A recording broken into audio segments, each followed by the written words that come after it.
c'est de savoir la différence entre Jésus et Mohamed. La différence entre Jésus et Mohamed. Pourquoi je pose la question? Parce que là vous avez signifié que le Dieu des chrétiens et le Dieu des musulmans n'étaient pas pareils. Il y avait une différence. Donc j'aimerais avoir plus de précision concernant ce que vous avez dit. Quelle est la différence entre Mohamed, c'est ça, et Jésus? D'accord. C'est la première question. Maintenant la deuxième question, je pose toutes les questions en même temps. Pourquoi ne sont-ils pas le même Dieu? Voilà, ça c'est la deuxième question. En fait. Merci, merci. Voilà. Merci. Je vais commencer par la deuxième pour remonter à la première. Pourquoi nous n'adorons pas le même Dieu alors que c'est le même Dieu que nous devons adorer? Excusez-moi, vous êtes chrétien? Parlez dans le micro s'il vous plaît. Vous êtes chrétien? Je suis chrétien. Ok. Comment s'appelle votre Dieu s'il vous plaît? Mon Dieu s'appelle Jésus. Moi, mon Dieu s'appelle Allah. D'accord. Il y a différence ou pas? D'une certaine manière. Je demande s'il y a différence ou pas. D'une certaine manière. Non, j'ai pas dit que... Est-ce que d'une certaine manière il y a différence? Je demande. Ton Dieu s'appelle Jésus. Moi, mon Dieu s'appelle Allah. Y a-t-il différence ou pas? Oui. Oui, il y a une différence. Merci. Maintenant, on va voir maintenant si vous adorez le vrai Dieu ou si moi, j'adore le vrai Dieu. Bon, je m'adresse à vous public, parce que sa question vous concerne tous. Comme je l'ai dit, exactement, on doit adorer le même Dieu, mais ce n'est pas le même Dieu malheureusement qu'on adore sur terre. Eux, ils adorent, excusez-moi du terme, Jésus-Christ, qui pour nous est un messager de Dieu, selon la Bible et selon le Coran. Donc, on n'est pas sur la même longueur d'onde. Nous, on dit, adorer celui qui est en train de faire tomber les gouttes de pluie actuellement. C'est qui? Quelle preuve j'ai? Sourate 31, mon frère. Prends la Sourate 31. Je peux mentir. Les deux derniers versets. On va voir. Si moi il dit que c'est Allah qui est le Dieu créateur du ciel et de la terre, c'est lui qui a créé la pluie, je peux mentir. Moi je donne ma preuve. Et je souhaiterais que le frère me démontre ou même me donne une seule preuve où Jésus peut-être a créé la pluie. Allons-y. Comme il pleut, voilà pourquoi j'ai demandé à prendre. Je dis, nous adorons un seul Dieu, créateur du ciel et de la terre. Actuellement il pleut.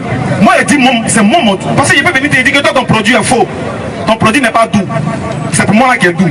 Il faut que je te fasse goûter mon produit pour savoir que c'est doux. Donc moi je vais faire goûter moi mon produit. À vous de déguster et puis à vous d'en juger. Sourate 31. Il va lire le verset pour moi. Il va lire le verset pour moi, mon frère. La connaissance de l'heure est auprès d'Allah.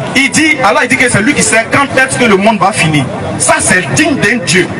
Et c'est lui qui fait tomber la pluie salvatrice. Il fait tomber quoi? La pluie salvatrice. Les gars, il pleut. Hein? On dit que c'est Allah qui fait tomber ça. Bon, moi j'ai donné ma preuve. Voilà le Dieu qu'on doit donner. Lui qui fait tomber la pluie en son temps. Il connaît chaque nombre de gouttes. Oh, la différence entre eux et nous, c'est que nous, Jésus là, les frères, qu'on soit éloquent ou pas, Jésus était plus éloquent que nous. Jésus dit qu'il lui est un messager de la part de Allah. Nous on fait quoi? On le considère comme tel. Or, pour mes frères, il va au-delà de ça. Voilà où il y a la différence. Pour répondre à la première question, allons-y, bismillah. Vous avez parlé de la différence entre notre Dieu et votre Dieu, n'est-ce pas? Ok, on va lire un verset dans... Non, je viens, on va lire un verset dans le Coran et un verset dans la Bible, vous allez voir la différence. Il faut lire sur notre Fatim, verset. Et puis après, il faut prendre Matthieu 11, verset 25. Ouais, faut lire sur notre... Écoutez très bien. Louange à Allah. Louange à Allah. Créateur des cieux et de la terre. Créateur de quoi? Des cieux et de la terre. Des cieux et de la terre. Louange à Allah, le créateur des cieux et de la terre. Voilà notre Dieu. Faut lire Matthieu 11, verset 25. Matthieu 11, verset 25. Vraiment ma voix, c'est bon. Matthieu 11, verset 25. Matthieu 11, verset 5. Écoutez très bien. En ce temps-là, Jésus prit la parole et dit. Qui a pris la parole? Jésus. Jésus prit la parole et dit. Quoi? Je te loue, Père. Je te loue, Père. Seigneur du ciel et de la terre. Seigneur du ciel et de de la terre. C'est le Dieu que Jésus louait là, que nous on adore.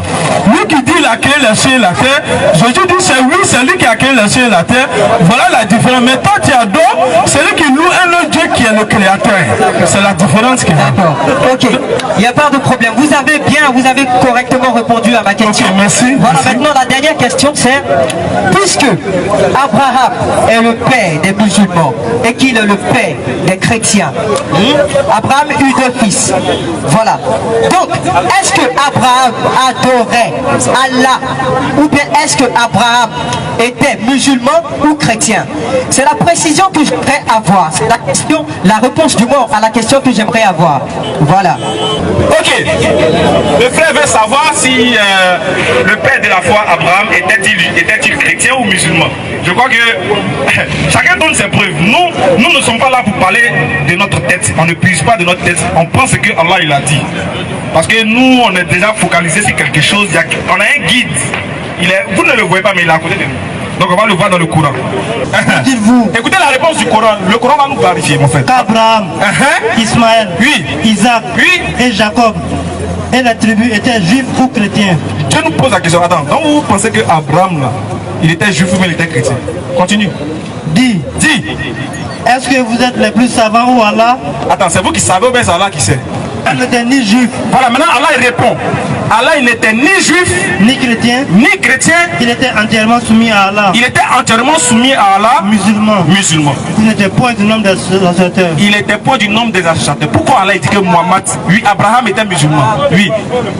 Il reprend le Abraham verset. n'était ni juif. Mon frère, doucement, tu vas comprendre clairement quand il va finir de lire le verset. Il Allons-y. n'était ni juif, ni chrétien. Oui. Il était entièrement soumis à Allah, musulman. D'abord, tu as vu le mot qu'ils ont dit là?